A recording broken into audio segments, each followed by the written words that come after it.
الله أكبر الله أكبر الله أكبر الله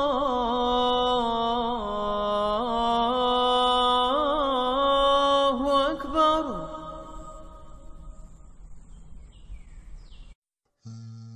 بسم الله الرحمن الرحيم والصلاة والسلام على أشرف المرسلين.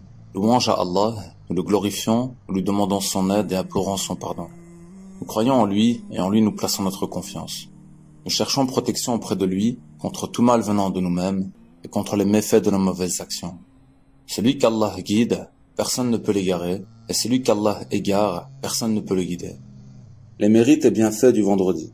Frères et sœurs de la foi et de l'islam, Allah Azzawajal crée ce qu'il veut et choisit parmi ses créatures ceux qu'il veut. Il a donné à certains lieux plus de valeur qu'à d'autres, a distingué certains mois parmi les autres, a favorisé certains jours par rapport à d'autres. Ainsi donc, Allah Azzawajal a choisi le vendredi parmi les jours de la semaine comme rendez-vous hebdomadaire pour tous les croyants. Il lui a donné des particularités qu'il n'a données à nul autre jour. Notre bien-aimé prophète sallallahu alayhi wa sallam a dit: le vendredi est le plus excellent et le plus distingué jour parmi les autres jours de la semaine aux yeux d'Allah, si bien qu'il a plus de mérite que l'Aïd al-Fitr et l'Aïd al-Adha.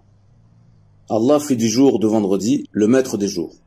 Comme il a été souligné, le jour du vendredi possède un caractère particulier. Notre bien-aimé prophète sallallahu alayhi wa sallam a dit: le meilleur jour qu'a vu passer le soleil est celui du vendredi. Le prophète alayhi salatu wa sallam a dit aussi: le jour de vendredi est de grande importance. Le meilleur des jours de la semaine sur terre. C'est le jour où fut créé Adam, alayhi salam. Le jour où il fut introduit au paradis. Le jour où il en sortit. C'est aussi le jour où finira le monde.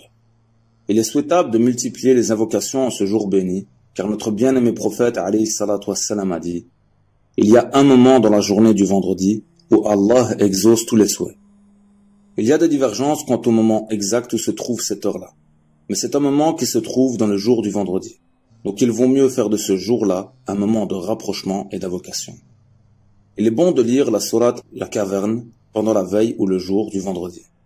Le prophète sallallahu alayhi wa sallam a dit: celui qui a lu la sourate de la Caverne le jour du vendredi sera éclairé de lumière entre les deux vendredis. Il est aussi recommandé d'appeler abondamment la bénédiction, la paix et la prière sur le prophète alayhi salatu wa sallam en ce jour. Le messager d'Allah sallallahu alayhi wa sallam a dit: parmi le meilleur de vos jours, il y a le jour du vendredi. En ce jour, Adam alayhi salam fut créé, et en ce jour, il est mort. En ce jour aura lieu le soufflement de la trompe, ainsi que le foudroiement. Multipliez les prières sur moi ce jour-là, car certes vos prières me sont présentées. Ils ont dit: ô messager d'Allah sallallahu alayhi wa sallam, comment nos prières te seront présentées alors que ton corps sera décomposé? Le prophète sallallahu alayhi wa sallam a dit: certes, Allah a interdit à la terre de manger le corps des prophètes. Il est important de savoir qu'il y a aussi des choses à éviter pour ne pas passer à côté de la grande récompense promise aux croyants, telle que le fait de bavarder dans la mosquée alors que l'imam s'adonne à la khutbah. Notre prophète sallallahu alayhi wa sallam a dit: lorsque c'est le jour de vendredi, venez, asseyez-vous, écoutez l'imam et ne parlez pas. Celui qui parle, qu'il sache qu'il n'aura pas de récompense. Il dit aussi dans une autre version de ce hadith: celui qui dit à son ami tais-toi lorsqu'il bavarde, alors que l'imam fait son allocution, qu'il sache que lui aussi a bavardé. Il ne sera pas récompensé.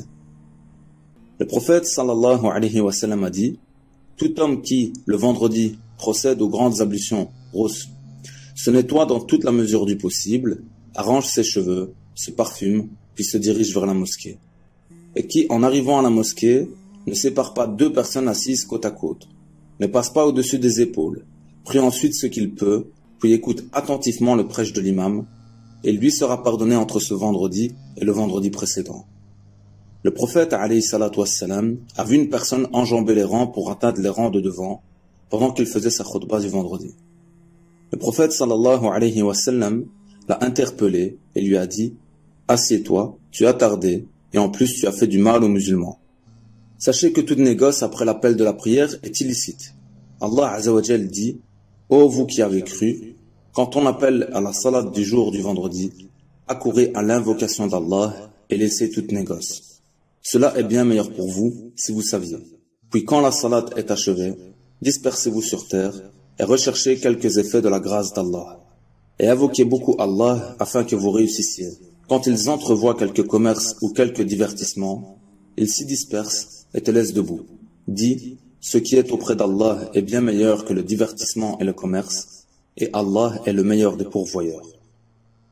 Voilà, frères et sœurs de l'islam, prière et salut sur notre prophète sallallahu alayhi wa sallam, sur sa famille, ses compagnons et tous ceux qui les suivront jusqu'au jour du jugement dernier. Amin. Walhamdulillahi rabbil alamin.